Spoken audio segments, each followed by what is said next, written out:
The website provides two different size templates, a quarter sheet and a 16th sheet.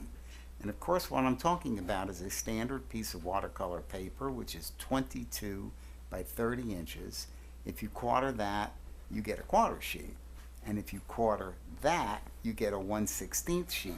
Those are the two sizes I'm providing the templates in. Both templates work exactly the same way, but you have to get the larger template into a single piece before you can go on. So we trim off the scrap from either this side of this line or this side of this line, and then we'll just tape them together. So here I have just trimmed this piece away, and now I'm going to take this and set it up right on top of here, line it up perfectly, and just tape it up. So here I've put a few pieces of tape across and made one sheet out of it where all lines meet up nicely, and then I'm just going to trim these two dark edges off, and we have a template ready to go. Here's our 16th sheet template. Before we can use it, we're going to have to cut out the square so that it's the same size as our watercolor paper. It's just more convenient right now to put the lines down. And here's what I'm going to do. I'm using an ordinary store pencil. It's called an HB or 2. All we're going to do, and I'm not going to do everything here, but I'm going to show you what I have in mind. I'm going to make a nice dark, I'm pressing hard so I don't want this thing to be very sharp. I'm going to make nice, dark, firm lines following all the black lines. I don't have to follow every line of every detail. If I don't want, I can just give myself my critical central lines, and here's a few others. I'll just outline the lake here.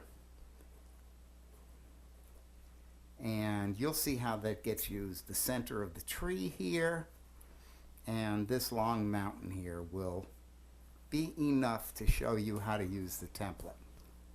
I'm going to just cut out the square here.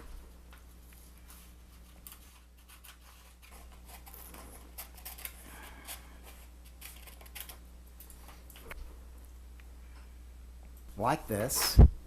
Here's my piece of watercolor paper and my cutout template. I'm going to put the template face down on the watercolor paper, line up my edges, and now I'm going to take a piece of masking tape. I'm just going to put a little bit of the tape on the template so that I don't cover any critical lines, and then keeping the two pieces of paper aligned, I'm going to wrap the masking tape over the top of the paper, kind of like a book, and stick it down. Now look how simple this is. You can see the lines right through the paper, and I'm just going to use a coin here and press this line in. I'll press this line in. I'll press the lake in and show you where we've gotten. The neat thing is you can check your progress, and if you missed a spot, you can just go back and go over it. As long as you've got this nice tape and coming back down in the same spot that you picked up, and you can transfer my drawing to your paper very easily. The only thing I want to make certain of is that when you're setting up the print settings, you make sure that where it says scale this page, it's set to none. That's because you don't want the printer shrinking it down in order to set up its nice neat margins. Rather, you want to print it just the way I set it up. That's all. I hope you enjoy your painting.